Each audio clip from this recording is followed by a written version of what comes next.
Esses extremos eles estão sendo, né, não mais uma coisa do futuro, né? Quando a gente discutia há uns anos atrás sobre mudanças climáticas, parecia uma coisa muito distante, algo que ia acontecer, e a gente já vive isso, né?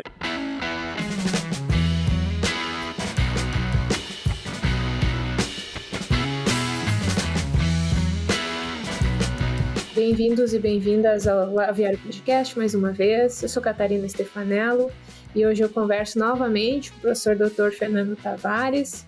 O professor Fernando é zootecnista, mestre, doutor, trabalha na Universidade Federal Rural da Amazônia.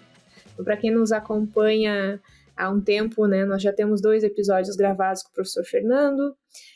Primeiro falando sobre a avicultura na região norte, na região amazônica, né, do uso dos recursos, os potenciais ingredientes que ele tem lá na região. Aí depois nós trocamos mais informações sobre a agenda da COP30, né, que agora se aproxima cada vez mais. Professor Fernando, obrigada mais uma vez por estar disponível para nós, por estar aqui trazendo mais informações. Obrigado, Catarina, pelo convite mais uma vez. Agradeço a oportunidade de falar aqui um pouco sobre a região norte, né, falar um pouco sobre o estado do Pará. É um prazer acompanhar vocês, é um prazer também poder contribuir aqui um pouco sobre as discussões, né, numa visão um pouco mais para o norte aqui. É bom fazer essa conexão sul-norte, que o nosso país ele precisa disso, né? Eu acho, professor, que a gente podia aproveitar a oportunidade, né, para nós nos atualizarmos, né, principalmente em relação às últimas discussões, né, e a confirmação de Belém como sede da COP30, né.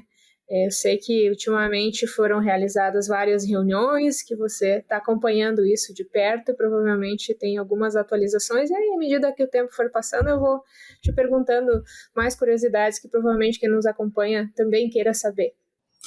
Então, a Belém foi confirmada, né, como a sede da COP30 agora em 2025, né?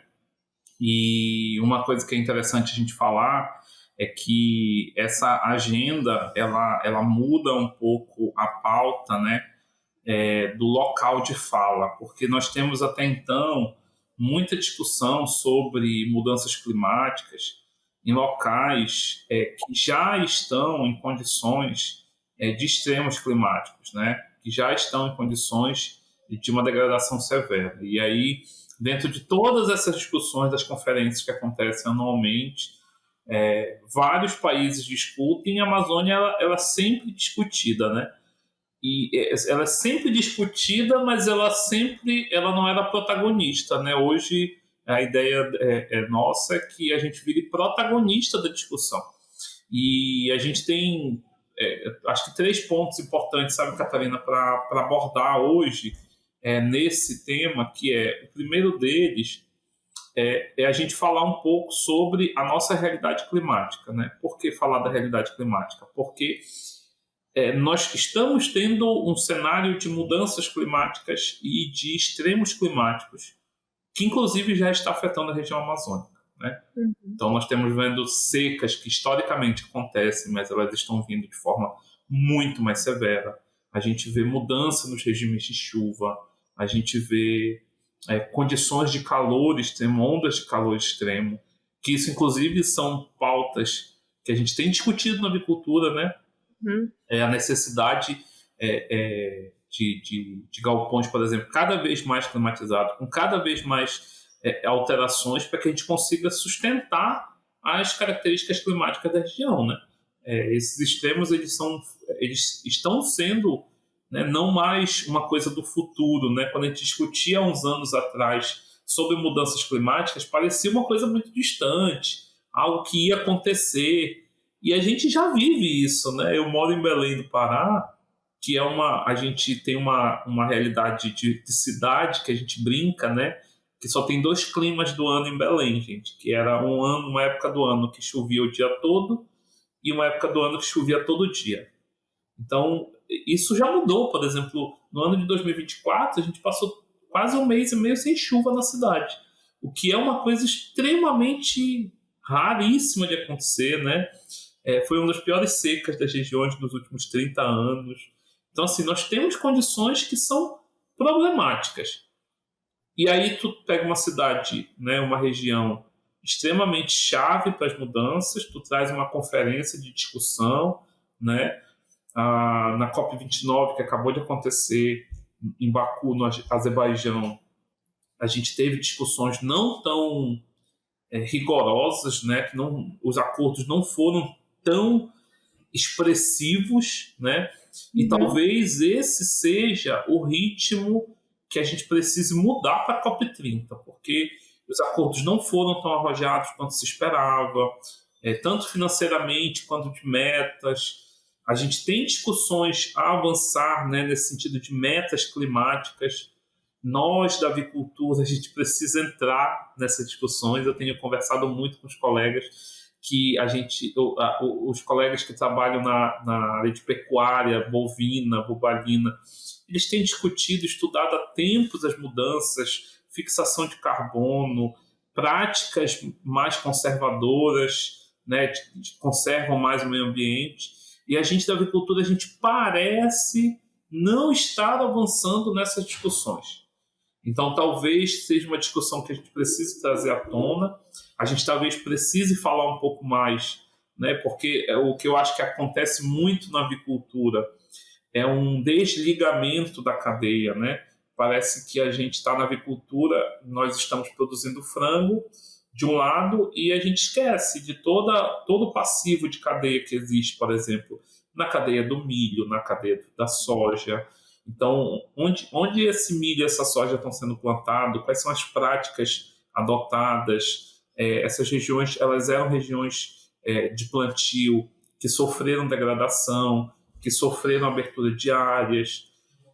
Então, assim, essa discussão talvez ela precise ser mais aprofundada na avicultura, e esse seja uma das discussões que a COP vai nos trazer para cá. A gente tem tentado, né, inserir a avicultura nessas discussões, no sentido do grande e do pequeno, né? Você imagina o que vai ser de problemática, né, quando a gente fala de seca, em uma região como a nossa, que o transporte em algumas regiões é feito de balsa. Então o milho, o grão, chega de balsa nas regiões. Se tem seca, a balsa não chega. Como é que alimenta as aves? Então, assim, nós precisamos evoluir dessas discussões para que a gente possa melhorar mesmo, né, o entendimento da avicultura, da indústria, do pequeno produtor, da segurança alimentar e outros aspectos que são importantes. Então, o primeiro aspecto da COP é um aspecto mais ambiental, que a gente vai precisar evoluir. A gente tem esse aspecto da avicultura que eu falei, né, da nossa cadeia, que a gente está falando aqui, que ela também precisa ser discutida, né, precisa ser conversada, precisa ser entendida. O Brasil, por exemplo, é muito amador ainda em emissão de óxido nitroso nos aviários. A gente não mede, a gente tem pouco estudo de impacto, né? O óxido nitroso tem 4 vezes mais efeito estufa do que o gás carbônico.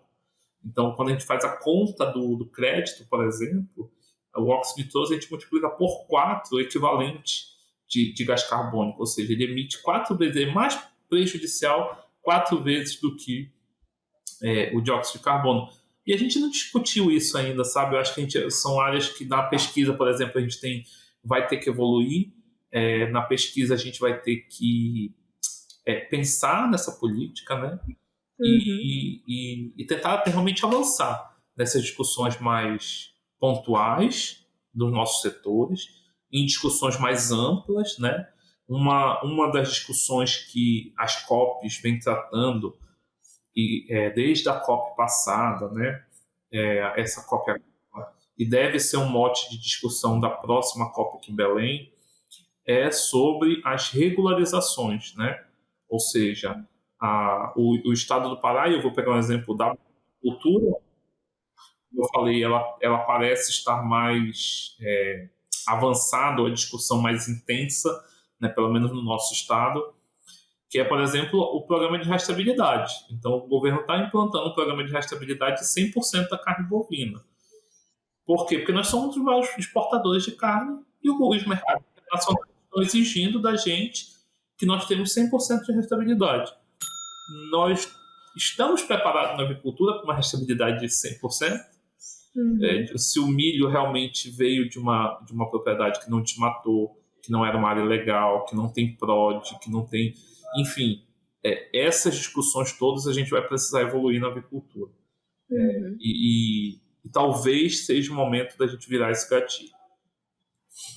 Uma última coisa, Catarina, sobre ainda a COP, meio ambiente, e aí entrando um pouco mais nas nossas pesquisas, no nosso trabalho, né?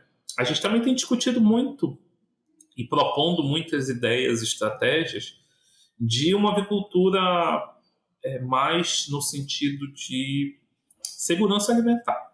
Então, é muito cômodo para a gente que está na cidade, para as regiões que já têm um grau de urbanização alto, consumindo alimentos industriais, a gente falar, por exemplo, desses temas todos que eu acabei de falar, de carbono e tal, e o pequeno produtor, e o cara que está no ribeirinho, o que ele está comendo? Como é que chega a comida para ele? Então, propor estratégias alternativas para que esses alimentos cheguem nesses produtores, para que a gente tenha possibilidade de apresentação de tecnologias simples, simplificadas.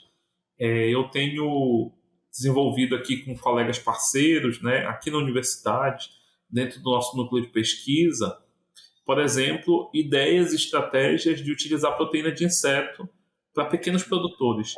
Não naquela visão mais industrializada da Ásia ou até do sul do Brasil, né, de grandes corporações ou de grandes empreendimentos. Mas, assim, pequenas propriedades como fonte de alimento para os animais. Ao mesmo tempo, a gente tem um clima fantástico para produzir animais. É quente, inseto, que é quente e úmido. Sim. Então, a gente tem um pensamento de evoluir. Hoje, a gente tem uma unidadezinha dentro da universidade que está produzindo larva de mosca BSF, né, da Black Salt Fly, como alternativa de produção de proteína, como redução do impacto ambiental de resíduos agroindustriais, né, dar destino para os resíduos, dar destino para a alimentação da Ceasa, dar destino para o corte de frutas do nosso restaurante universitário, o que é feito com isso e os impactos que isso vai ter na emissão de carbono. A partir do momento que eu uso proteína de inseto, de resíduo agroindustrial, eu tenho uma diminuição no impacto da emissão de carbono quando eu comparo com um farelo de soja. Então, isso, de alguma forma, deverá ser valorizado ou deverá mudar na nossa próxima COP. Sim. Então, acho que na primeira parte era mais ou menos isso, Catarina. Em busca do ambiente ideal para a sua produção, a Aquece oferece aquecimento especializado, totalmente automático para a produção animal, garantindo distribuição uniforme de calor. Mais de 12 anos entregando soluções eficientes em todo o Brasil. Sim, e com uma quantidade que não precisa ser muito grande, mas que já atende mercado regional. Eu acho que tudo isso que você falou é muito importante, porque acho que mostra muito o que vai ser pauta no futuro, né? Então, vocês já estão discutindo talvez coisas que em alguns outros locais essas discussões não aparecem, mas que vai ser pauta para o futuro. Enquanto você falava, eu ia marcando algumas coisas que eu achei muito interessantes, talvez o fato de nunca se falou tanto, né, sobre estresse por calor na avicultura, mas óbvio que o nosso ano, acho que e os últimos anos, né, marcaram muito, né, para nós aqui no sul, vocês aí no norte, e as nossas questões ambientais que estão muito mais avançadas e que mostram para nós talvez essas avaliações mais completas que a gente tem que fazer, né, desde lá do uso dos recursos, né, se o animal está sendo mais eficiente, porque a gente está plantando ingrediente para eles consumirem, né, então não avaliar as coisas só separadamente, ter um conjunto de tudo, né, mas acho que a avicultura ela está seguindo um pouco essa tendência, né. Tem uma coisa que eu queria perguntar, que eu sei que é pauta ali de vocês, só para a gente encerrar isso, que tem a ver com o produtor, né? Talvez a demonização do produtor, né? Nessa conjuntura toda das discussões, né? Como é que a gente pode trabalhar junto para, não sei se seria a melhor palavra para contestar isso, ou então para trabalhar junto com o produtor, já que muitas vezes não é ele é o que vai ser o mais responsabilizado, digamos assim, né? A gente passa por esse processo, né, que é complexo, Catarina, porque quando a gente discute isso aqui na Amazônia, eu queria aproveitar a abrangência mesmo do canal, né, para chegar a todo mundo assim, as pessoas entendam que, por exemplo, quando a gente fala de desmatamento na Amazônia provocado pela pecuária ou pela produção animal, a gente tem que entender que essa visão de que isso é ruim, o entendimento de que isso é prejudicial, ele é um entendimento muito recente. Por que muito recente? Porque há 30 anos atrás, há 40 anos atrás, o produtor, para ter direito à terra, ele tinha que desmatar. Se ele não desmatasse, se entendia que ele não era dono daquela propriedade. Uhum. Então, a retirada da floresta, né, e a substituição dela, e aí a gente tem o ciclo amazônico, que é o ciclo de muitas regiões, né, mas na Amazônia isso foi muito forte, né, que é a exploração madeireira, seguida da pecuária e a migração para lavouras posteriormente, né. Então a gente tem esse ciclo. Hoje, por exemplo, a gente está numa mudança de ciclo. A pecuária é extensiva, ela tem perdido força e tem migrado para a pecuária intensiva ou para a produção de grãos, né? E olha como isso é interessante, curioso ou difícil de se trabalhar. Porque ao mesmo tempo que o aumento na quantidade de lavouras está fazendo o abastecimento de milho e farelo de soja, ou soja grão, aumentar na nossa região. E aí, aumentando a produção de grãos, aumenta a disponibilidade de empreendimentos avícolas, porque diminui os custos de produção. Então, a gente entende que isso é uma cadeia e que essa cadeia ela vai se conversar o tempo todo. Qual é o nosso problema? E aí é uma mistura de política pública, de conscientização de produtor. Né? Quando eu te falo assim, quando eu vejo os colegas da pecuária discutindo isso, a gente tem hoje uma série de políticas públicas para discutir o papel do pecuarista, né? Separar quem é um pecuarista bom, quem não é um pecuarista bom, quem são os pecuaristas que seguem padrões, né, de qualidade ou seguem critérios ambientais mais eficientes, pecuarista que não segue. Essa discussão na nossa região ainda não chegou na avicultura. A gente ainda não tem discussões de bons avicultores e de avicultores ruins. A gente hoje não qualifica, né, avicultor na nossa região. Mas uma discussão me preocupa, que é a discussão do o frango da Amazônia talvez não seja um frango para exportação. Por quê? Porque é um frango da Amazônia, é um frango da degradação. Essa discussão é muito complexa, porque na Amazônia tem pessoas, né? A gente tem uma população, tem empresas, tem empresários, e que seguem, do ponto de vista ambiental, estritamente a legislação. Se a gente olhar as propriedades avícolas da nossa região, talvez sejam propriedades que mais seguem, mais preservam o meio ambiente. Numa visão focal, né? Quando a gente olha para a propriedade, você tem as áreas de abertura de galpão e você tem as áreas de preservação dentro da propriedade. É isso. Novamente, eu já falei anteriormente, a gente precisa montar sistema de rastreabilidade, a gente precisa montar sistema de validação, isso a nível local, isso a nível nacional, que valide que esse alimento... A gente deve ter uma mudança agora, né, Catarina? Porque vai ter a rastreabilidade do milho vai entrar agora, né? Então, com a implementação dos programas de rastreabilidade do milho, a gente imagina que isso deva refletir no futuro para a avicultura. Mas é muito complexo esse processo de demonização, porque se a gente imaginar enquanto cadeia de valor, né? Ou seja, quando eu falo cadeia de valor, estou falando de emprego, eu estou falando de comida produzida para a região. Hoje a gente já tem um estoque grande de alimento das regiões. Nós temos muita influência do Centro-Oeste, principalmente, né?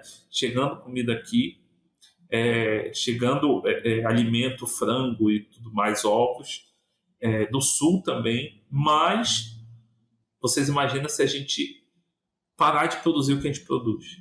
Então, o que as pessoas vão fazer aqui? A gente vai viver... Transporte, né, que também é fator.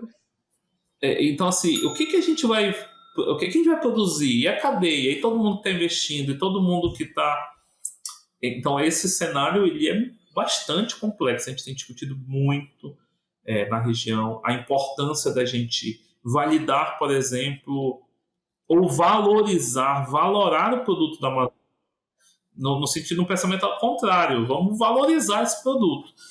Bem dentro do que eu tenho conversado, que já conversei outras vezes, e eu acho que daqui a pouquinho a gente pode falar um pouco mais sobre isso, né? Como esses produtos da Amazônia, eles podem ser valorizados. Como o ovo que é produzido aqui, ele pode ser valorizado. E quais produtos amazônicos nós teríamos para validar isso? Então, esse processo de demonização do produtor, né, que a gente colocou, que você falou, ele é um processo que ele é extremamente complexo na forma de ver o produtor como um vilão do processo. E aí, por isso que eu falo que a gente precisa de política pública, né? A gente precisa de política pública que diga assim, olha, o correto é esse, a partir de agora a gente vai mudar a política, né? Eu vou lembrar, Catarina, que talvez algumas pessoas que nos escutam, né, não entendam completamente isso, mas a Amazônia, toda a propriedade rural, 80% dela tem que ser área de preservação. Então, imagina você ter uma propriedade inteira, 80% dela vai ser necessariamente preservada, você só usa 20% das áreas. Então, é complexo isso, né? Porque ao mesmo tempo tu está falando assim, olha, tu vai comprar uma propriedade de 100 hectares e tu vai usar 20, 80 tu não mexe. Aí inclui córrego de rio, áreas, enfim, mas essas informações são importantes. Por quê? Porque no custo Amazônia a gente vai ter um custo maior. O valor agregado para você montar um empreendimento é muito maior. Sim. E, novamente, nós temos hoje práticas que são mais sustentáveis. Nós temos práticas hoje. A nosso plantio eu cito até um exemplo talvez menos técnico, ou melhor, menos científico, mas de vivência, né? Nós tínhamos regiões aqui que seguiram o fluxo que eu falei anteriormente para vocês. Madeira, pastagem degradada, sistema extensivo, pecuária intensiva, e agora está migrando para a área de grãos. Na minha visão, visualmente falando, eu acho muito mais interessante. Por quê? Porque você tinha uma área que era degradada, uma baixa taxa de lotação animal, com uma qualidade de descobertura do solo péssima, que ainda aplicava técnicas, por exemplo, como fogo para limpeza, e você entra com técnicas de agricultura. E de agricultura de qualidade, com plantio direto, com adubação planejada, com sistemas de irrigação, aumentando a produção daquela área.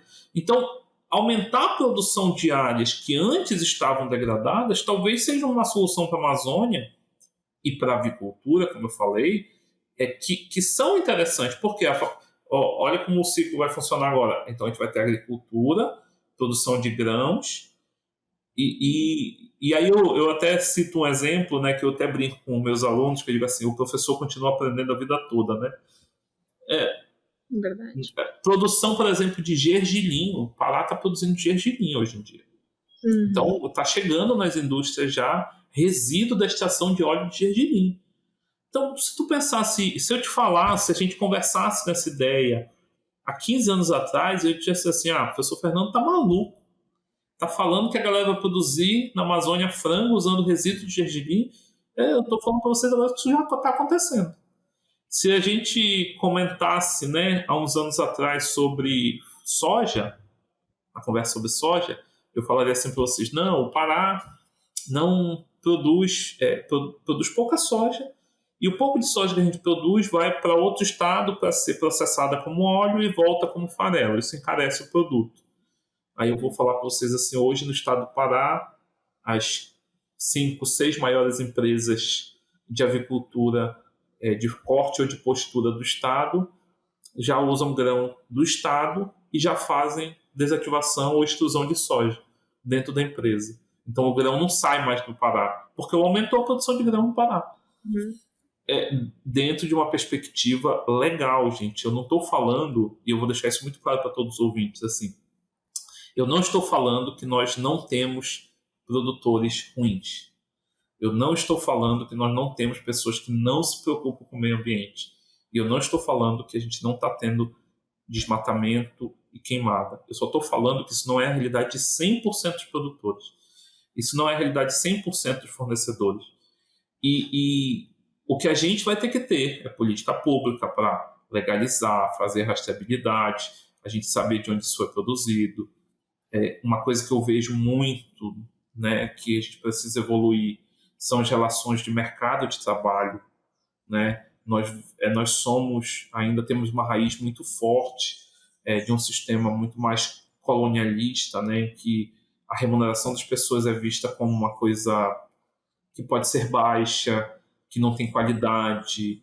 Então a gente precisa, e a gente até está melhorando, mas a gente precisa evoluir numa conversa assim, básica mesmo, sabe? Olha, precisa ter um banheiro interessante para o teu funcionário conseguir usar, precisa ter uma qualidade de alimentação, enfim, que é uma coisa que a gente ainda precisa evoluir, né? Então, fazendo meia-culpa aqui dentro desse processo, nós estamos evoluindo, nós temos produtores que ainda não conseguem se adequar, e esses são os problemáticos, e esses têm que ser feito o rigor da lei, e esses têm que ser tirados do processo, eles não podem contaminar os demais, e nós precisamos evoluir em qualidade de atendimento das pessoas, sabe? A gente precisa falar das pessoas que vivem na Amazônia. Acho que esses são os grandes viés também. Muito bom, eu acho que de fato a palavra complexo é o que mais define, né? E às vezes é até difícil encontrar palavras, né? Porque tem todos os lados, né? Tem todo tipo de produtor também, mas eu acho que o importante ressaltar é que a gente precisa escutar principalmente informações vindas de quem vive aí, né? Quem passa, né, o dia a dia falando sobre isso. Então, para quem não está ali, né, receber informações que são, de fato, confiáveis e representativas. Professor Fernando, mais uma coisinha que eu queria perguntar. Você mencionava sobre os produtos da Amazônia antes, né?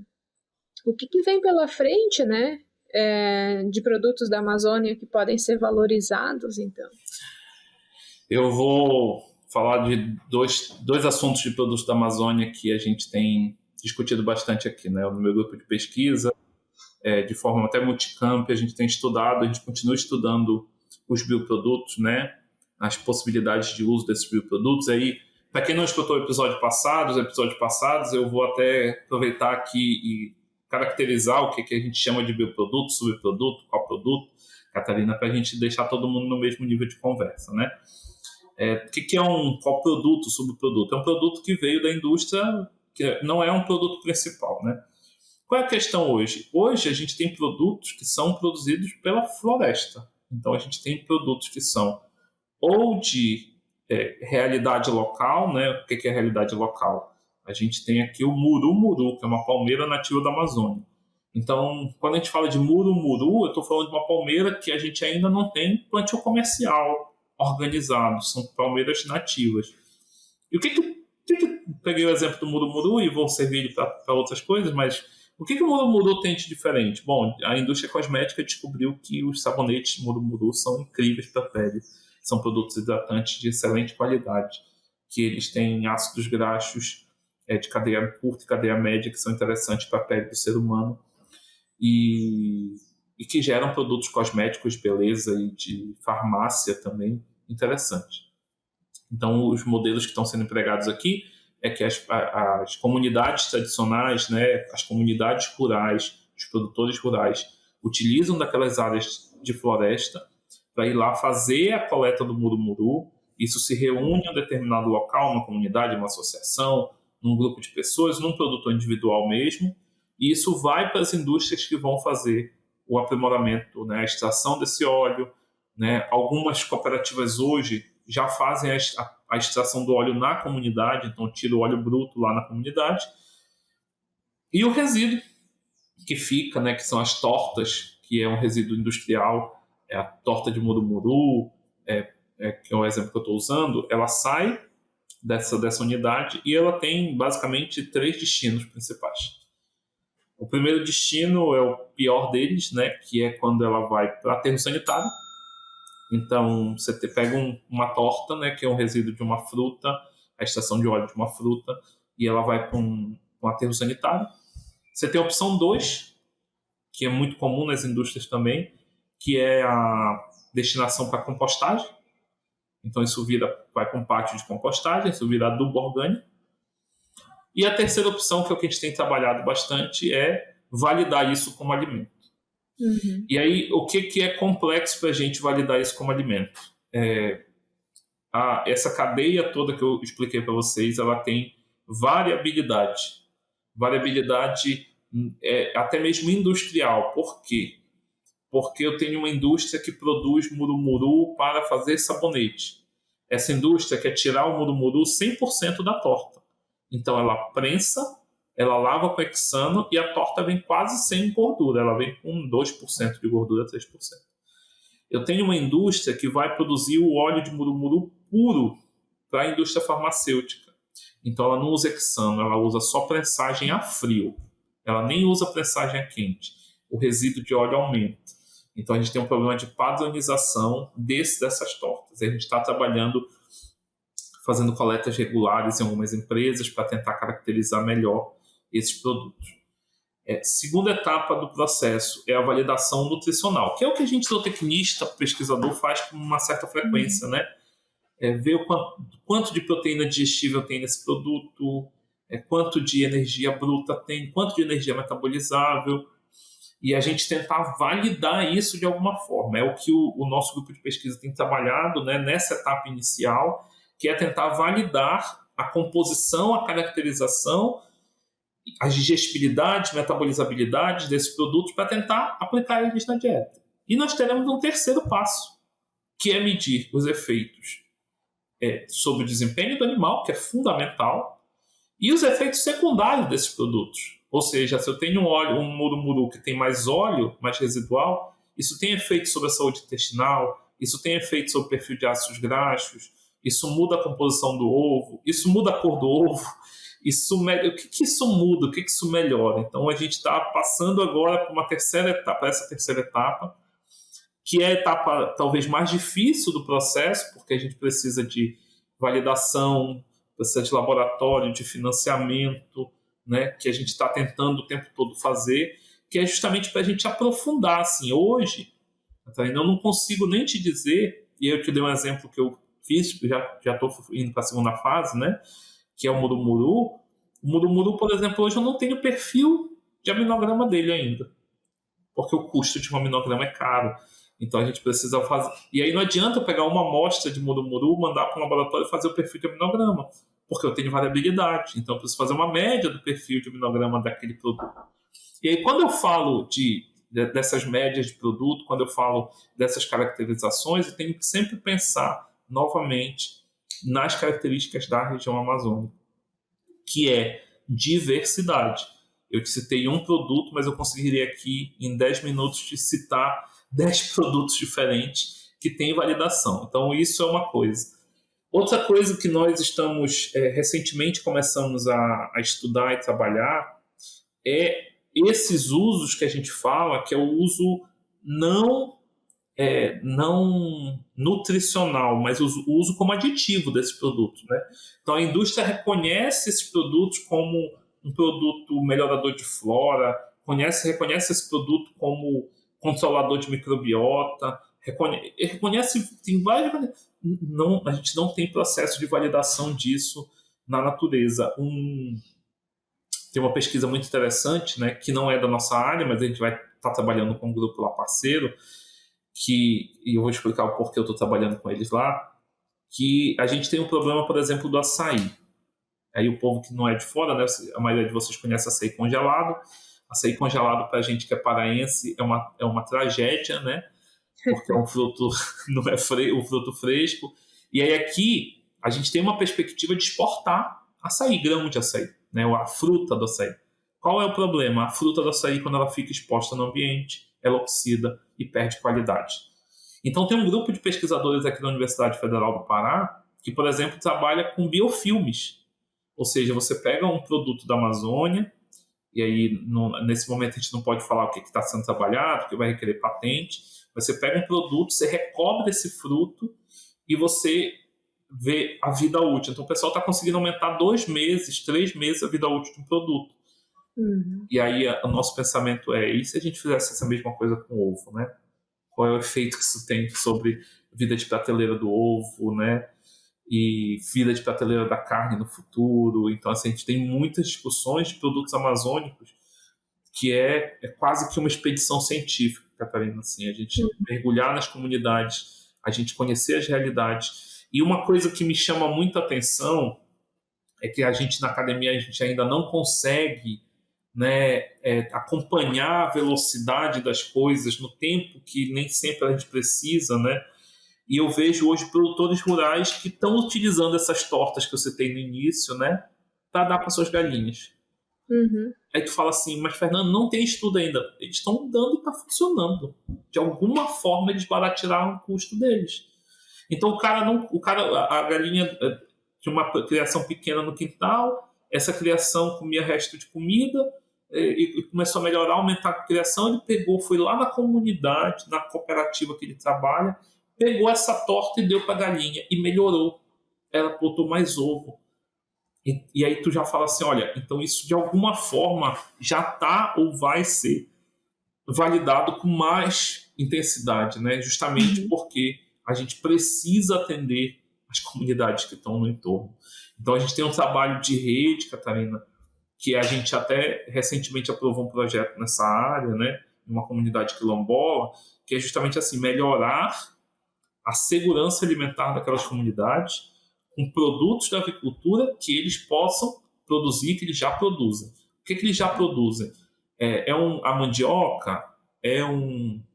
Uma torta de murumuru? O que eles fazem com os resíduos dessas produções? Para onde vai? E tentar validar isso de alguma forma na comunidade já, sabe? Falar assim, olha, ainda que não tenha estudos sobre desempenho, sobre comparação, a comunidade melhorou a renda utilizando isso. E isso é muito válido quando a gente imagina, aí a gente volta ao início da conversa lá atrás, né? Que a gente tem que manter a floresta em pé, então a gente tem que fazer a floresta produzir renda. E uma das formas que a gente tem que dar a floresta produzir renda é justamente a gente agregar valor nos seus produtos, né? Nas suas biotecnologias envolvidas aí nesses processos. Então a gente deve ir mais ou menos nesse caminho. A gente tem estudos nossos sendo publicados agora, né? Então, tem 2 em fase de tramitação, né? Com resíduos de torta de cupuaçu, que é um produto também bem regional, né? Apesar de ter uma distribuição melhor no Brasil, mas a gente tem torta de cupuaçu aqui, a gente tem semente de cupuaçu integral, a gente deve estar evoluindo com o trabalho, a gente tem um efeito muito positivo com o resíduo de goiaba, que é um produto que, apesar de não ser exclusivamente amazônico, a Amazônia produz muita goiaba. Os nossos produtores rurais, eles têm uma produção grande de polpa de fruta, e aí essas polpas de goiaba têm gerado resultados positivos para a gente. A gente tem as indústrias de óleo, né? E aí eu não vou fazer propaganda de ninguém aqui, mas a gente tem 3 grandes empresas da área de cosméticos que vocês devem conhecer aí, tem propaganda na TV, que tem linhas inteiras e que estão montando indústrias aqui. Então, assim, a gente começou umas conversas também com eles, de dizer assim, olha, isso podia voltar para a comunidade, isso podia voltar para o cara que tá te fornecendo, numa escala mais funcionando como uma economia circular, sabe? A floresta se ciclando ali, e aí você dá alimento para o frango, produz adubo que gera dentro da comunidade. Então isso tudo é uma conversa muito intensa. Eu vou só ainda, para finalizar esse bloco de perguntas aí, que também é uma coisa que o pessoal me pergunta bastante, né? Fernando, mas e a indústria, né? A indústria do frango, o pessoal que produz muito, né? A indústria estava doida para usar esses produtos. A indústria não usa hoje porque não tem. Não tem. O Pará, Catarina, é um dos grandes produtores de dendê do Brasil. Um dos grandes produtores de dendê do Brasil. Talvez um dos maiores, eu não lembro esse dado de cabeça, mas somos grandes produtores de dendê. A indústria não consegue comprar o dendê todo, a torta.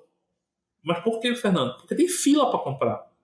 Porque a torta de dendê já está validada para a produção de animais ruminantes, ela já entra na dieta de quase todos os confinamentos, quando tem disponível, e o pessoal do frango tem que comprar farelo de trigo de fora, porque não consegue acessar o dendê que é daqui.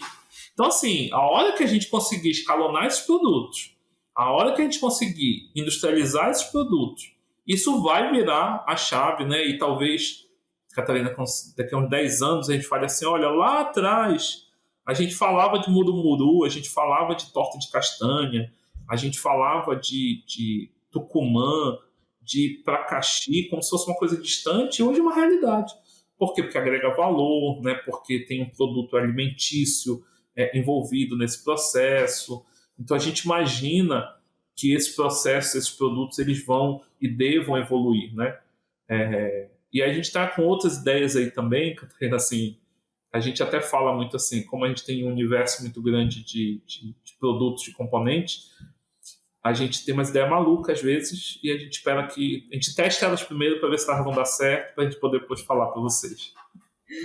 Cada vez que eu conversei com você, você falou de um bioproduto diferente, né? Tamanha diversidade que tem. A gente tem que deixar combinado que daqui a alguns meses a gente vai gravar de novo, conversar de novo, só para falar dos resultados de vários dessas avaliações que vocês fazem, principalmente a questão de padronização, quantidade, custo e focar também nos efeitos. Então, já que o nosso tempo está encerrando, a gente vai deixar combinado que daqui a alguns meses vai conversar de novo. Bom, professor, obrigada de novo, né, por todas essas informações, pela disponibilidade. Muito bom sempre conversar com você, escutar as coisas que você nos fala. Queria te deixar à vontade para deixar uma mensagem final para quem nos acompanhou até agora. Não, Catarina, só tenho a agradecer a participação, a escuta aí do pessoal, né? A gente tem muita coisa para falar de Amazônia, a gente tem uma discussão muito ampla sobre isso, né? E a gente convida todo mundo para vir aqui conhecer a nossa realidade, conhecer a diversidade, né? Eu até brinco com o pessoal, como a gente está recebendo a cópia esse ano, agora 2025, a gente tem aquela plaquinha na porta do aeroporto, né? Desculpe os transtornos, estamos em obra, assim. A cidade de Belém está em obra, literalmente, né? Toda em obra, mas isso tem feito valorizar alguns aspectos da nossa cultura. Mas quando vocês vierem no Palácio, se vocês forem da área de agricultura, venham nos conhecer, venham visitar, a gente está à disposição para todas essas conversas, tá bom? Muito obrigado mais uma vez pelo convite e a gente continua conversando. Excelente. Obrigada, professor Fernando, obrigada para quem nos acompanhou, nós nos vemos numa próxima. Nós gostaríamos de reforçar um convite a todos vocês que têm nos acompanhado, que se interessam pelos temas do Aviário Podcast, para que nos enviem sugestões de convidados para participar dos nossos episódios, indiquem pessoas que tenham relação com qualquer área da avicultura, e uma das formas que nós temos de receber essas indicações é através do e-mail. O e-mail vai passar na tela para vocês, se chama hello@wisenetics.com.br. Fiquem à vontade para indicar profissionais que vocês gostariam de ver por aqui, para que nós possamos ampliar o nosso material e também a nossa rede de contatos. Nós ficaremos muito felizes com as indicações de vocês. Muito obrigada.